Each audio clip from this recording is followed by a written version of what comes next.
U D എഫിന് ഭരണം ലഭിച്ചില്ലെങ്കിൽ താൻ രാഷ്ട്രീയ വനവാസത്തിന് പോകുമെന്ന് പ്രതിപക്ഷ നേതാവ് വീണ്ടും പറയുന്നു. യു ഡി എഫ് 100 സീറ്റിൽ അധികാരത്തിൽ വരുമെന്ന് ഉറപ്പാണ്. അതുകൊണ്ട് തന്നെ തൻ്റെ റിട്ടയർമെൻറ്റ് ആവശ്യം വരില്ല എന്നാണ് അദ്ദേഹത്തിൻ്റെ വിശ്വാസം. കെ സുധാകരനുമായി ബന്ധപ്പെട്ട് പ്രചരിക്കുന്ന കത്തുകളൊക്കെ വ്യാജമാണ്. ദേശീയ നേതാക്കളോട് കാര്യങ്ങൾ നേരിട്ട് പറയുകയാണ് പതിവെന്നും വി ഡി സതീശൻ പറഞ്ഞു. ദീപക് ധർമ്മടത്തിൻ്റെ റിപ്പോർട്ട്. Very good morning. പ്രതിപക്ഷ നേതാവിൻ്റെ വീട്ടിലാണ് വി ഡി തത്സമയം ചേരുകയാണ്. സ്വാഗതം. ഭയങ്കര ചിരിയും കോൺഫിഡൻസുമാണ് ഈ കൊട്ടിക്കലാശ ദിവസം. എന്താ അതിൻ്റെ ഒരു രഹസ്യം? അതിശക്തമായ UDF തരംഗമാണ്.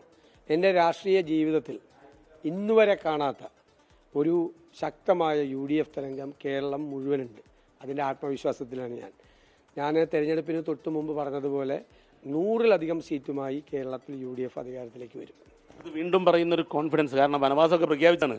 അങ്ങനെ ഒരു കോൺഫിഡൻസ് അല്ല, അത് പറഞ്ഞത് എന്നോട് ചോദിച്ചൊരു സാങ്കല്പിക ചോദ്യത്തിനാണ് ഞാൻ മറുപടി പറഞ്ഞത്. UDFനെ ജയിപ്പിക്കാൻ കഴിഞ്ഞില്ലെങ്കിൽ, UDF തോറ്റുപോയാൽ, വീണ്ടും അധികാരത്തിൽ വരാൻ കഴിഞ്ഞില്ലെങ്കിൽ താങ്കൾ രാഷ്ട്രീയ വനവാസത്തിൽ പോകുമോ എന്ന് ചോദിച്ചപ്പോൾ ഞാൻ പറഞ്ഞു UDFനെ തിരിച്ച് അധികാരത്തിൽ വരത്തേണ്ട ചുമതല എനിക്കാണ്. ഞങ്ങൾ കൂട്ടായ നേതൃത്വമാണ്. ഞങ്ങൾ എല്ലാവരും കൂടി കഷ്ടപ്പെട്ടാലേ അത് വരുള്ളൂ. അത് ഏകോപിപ്പിക്കേണ്ട ചുമതലയാണ് എനിക്ക്. എൻ്റെ അസൈൻമെൻറ്റ്, എൻ്റെ ഉത്തരവാദിത്തം കൊണ്ടുവരിക എന്നുള്ളത്. അതിൽ ഞാൻ പരാജയപ്പെട്ടാൽ, UDFനെ തിരിച്ച് അധികാരത്തിൽ കൊണ്ടുവരാൻ ഞാൻ പരാജയപ്പെട്ടാൽ ഉറപ്പായി ഞാൻ രാഷ്ട്രീയത്തിൽ നിന്ന് റിട്ടയർ ചെയ്ത് ഞാൻ രാഷ്ട്രീയ വനവാസത്തിൽ പോകും. അതെൻ്റെ വാക്കാണ്, അത് ഞാൻ മാറില്ല. ഇവർ പറയുമ്പം പഞ്ചായത്ത് തെരഞ്ഞെടുപ്പിൻ്റെ അതേ ഒരു തരംഗം അതൊരു സൈലന്റ് വേവ് ആയിരുന്നു. ഒരു പക്ഷേ നിങ്ങൾ പോലും പ്രതീക്ഷിക്കാത്ത ഭൂരിപക്ഷമാണ് നിങ്ങൾക്ക് കിട്ടിയത്. ആ തരംഗം അതേപടി നിൽക്കുന്നു എന്നാണ്. ഞാൻ പ്രതീക്ഷിക്കാത്തതല്ല. ഞാൻ 4 കോർപ്പറേഷൻ കിട്ടുമെന്ന് പറയുമ്പോൾ എന്നെ എല്ലാവരും പരിഹസിച്ചു. ഇനി ഞാൻ ഒറ്റ കാര്യം പറയട്ടെ. എന്തായിരുന്നു മീഡിയയുടെയും പൊതുസമൂഹത്തിൻ്റെയും LDFൻ്റെയൊക്കെ ഒരു നറേറ്റീവ്? UDFൽ വലിയ കുഴപ്പമാണ്, കോൺഗ്രസ്സിൽ ഭയങ്കര തർക്കമാണെന്ന്. UDFൽ ഒരു ഇലയനക്കുണ്ടോ? ഒറ്റ ടീം UDF ആയിട്ടല്ലേ വർക്ക് ചെയ്യണത്. തർക്കം മുഴുവൻ റിബൽസ് എവിടെ മത്സരിക്കുന്നത്? CPMൽ. മുഖ്യമന്ത്രി ഏകാധിപതിയായ മുഖ്യമന്ത്രിയാണ്, ചോദ്യം ചെയ്യാനില്ലാത്ത ആളാണ് CPMൽ. അദ്ദേഹത്തിൻ്റെ തട്ടകത്തിൽ 2 മുതിർന്ന നേതാക്കന്മാർ റിബലുകളായി മത്സരിച്ച് മുഖ്യമന്ത്രിയെയും പാർട്ടിയെയും ചോദ്യം ചെയ്യാണ്. ആലപ്പുഴയിൽ ചോദ്യം ചെയ്യാണ്, പാലക്കാട് ചോദ്യം ചെയ്യാണ്, മലമ്പുഴയിൽ ചോദ്യം ചെയ്യാണ്. ആ ഒരു പൊളിറ്റിക്കൽ വിസ്മയത്തിന് പുറകിൽ VDയുടെ കൈയുണ്ടെന്നാണ് പൊതുവിൽ പറയുന്നത്. കാരണം ഈ ഓരോ ആൾക്കാരും മാറുന്നു, ഒരു നയം പ്രഖ്യാപിച്ചുകൊണ്ട് ഉടനെ തന്നെ അവർ UDFൻ്റെ സ്ഥാനാർത്ഥികളാവുന്നു. അതിലൊരു പൊളിറ്റിക്കൽ മാനേജ്മെൻ്റ് ഉണ്ടല്ലോ. അല്ല, അത് നമ്മൾ പറഞ്ഞിട്ടുണ്ടല്ലോ, വിസ്മയങ്ങൾ ഉണ്ടാകുമെന്ന് പറഞ്ഞില്ലേ? വിസ്മയങ്ങൾ ഉണ്ടാകും എന്ന് പറഞ്ഞപ്പോഴും പരിഹസിച്ചവരാണ് കൂടുതൽ, അല്ലേ? പിന്നെ ഒരു സമയത്ത് ഞങ്ങൾ നിർത്തിയതാണ്, ഞങ്ങളെ കൊണ്ട് താങ്ങാൻ പറ്റുന്നില്ല.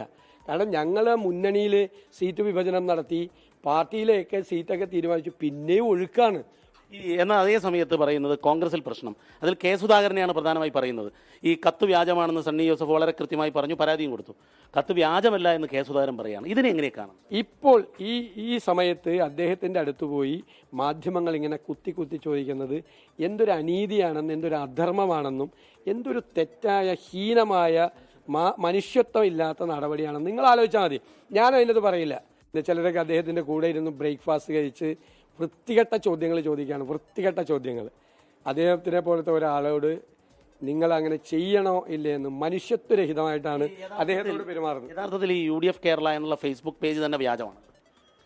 പലതും ഉണ്ടല്ലോ നീൻ്റെ അകത്ത്. ഈ സോഷ്യൽ മീഡിയയിൽ എന്തെല്ലാം കാണുന്നു, ഏതെല്ലാം തരത്തിൽ എന്തെല്ലാം കാണുന്നു. CPM തന്നെ എന്തെല്ലാം ഇറക്കുന്നു. VDയുടെ പേരിൽ ഒരു കത്തുണ്ടാക്കിയിരിക്കുന്നു. ഇന്നിപ്പോ ഇവിടെ ഇറക്കിയിരിക്കുന്ന ഒരു പത്രത്തിലെ 20 ഞാൻ MLA ആവുന്നതിന് മുമ്പുള്ള ഒരു ആശുപത്രിയുടെ പടം ഇട്ടിട്ട് ഈ ആശുപത്രിയിലെ സ്ഥിതി ഇവിടെ ഇതാണെന്നാണ് പ്രചരണം. എല്ലാ വീട്ടിലെത്തിച്ചേക്കുക. ഈ കത്ത് ശരിക്കും നിർമ്മിച്ചതാണ്? ഉറപ്പായിട്ട് നിർമ്മിച്ചതല്ലേ, പിന്നല്ലാതെ.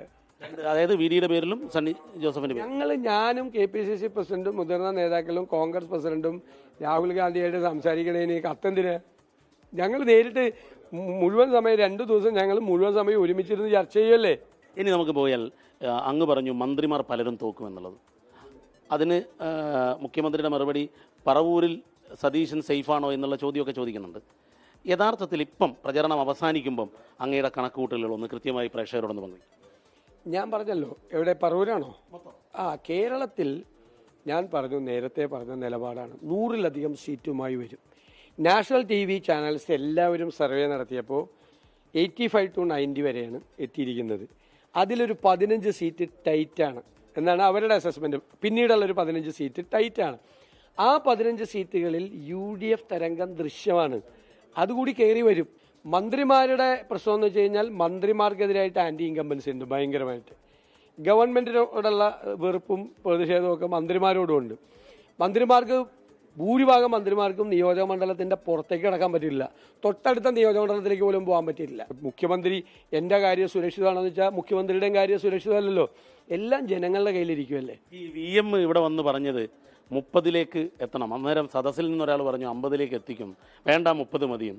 എന്താണ് പറവൂരിലെ ഒരു ടാർഗറ്റ്? പറവൂരിലെ കഴിഞ്ഞ 5 പ്രാവശ്യം ഞാൻ മത്സരിക്കുമ്പോഴും അവരെ അതിനേക്കാൾ പ്രാവശ്യത്തേക്കാൾ കൂടുതൽ ഭൂരിപക്ഷം നൽകി. നമ്മൾ ഈ വീട് ഒരു മുഖ്യമന്ത്രിയുടെ ക്യാമ്പ് ഓഫീസായി മാറുമോ? VD ഒരു മുഖ്യമന്ത്രിയായി നമുക്ക് ഇതുപോലെ ഒരു അഭിമുഖം എടുക്കാൻ അവസരമുണ്ടോ? നമ്മൾ മുഖ്യമന്ത്രി സ്ഥാനം തീരുമാനിക്കേണ്ടത് അഖിലേന്ത്യാ കോൺഗ്രസ് കമ്മിറ്റി നേതൃത്വം അവരുടെ പ്രൊസീജിയർ അനുസരിച്ചാണ് തീരുമാനിക്കുന്നത്. അതിനെക്കുറിച്ചൊന്നും നമ്മൾ ആരും ഇപ്പോൾ ആലോചിക്കുന്നില്ല. എൻ്റെ ഒരു രാഷ്ട്രീയ പ്രവർത്തകൻ എന്നുള്ള നിലയിൽ എൻ്റെ പ്രവചനം 100-ലധികം സീറ്റുമായി കേരളത്തിൽ UDF അധികാരത്തിൽ വരും എന്ന് തന്നെയാണ്. Thank you SKN. 100-ലധികം സീറ്റുമായി UDF അധികാരത്തിലേക്ക് തിരിച്ചു വരുമെന്ന് VD അവസാന ഘട്ടത്തിൽ കൊട്ടിക്കലാശത്തിലേക്ക് നീങ്ങുമ്പോഴും പ്രവചിക്കുകയാണ്. ക്യാമറമാൻ രാജേഷ് വള്ളരിക്കൊണ്ടിനൊപ്പം പറവൂരിൽ നിന്നും ദീപക് ധർമ്മടം, 24.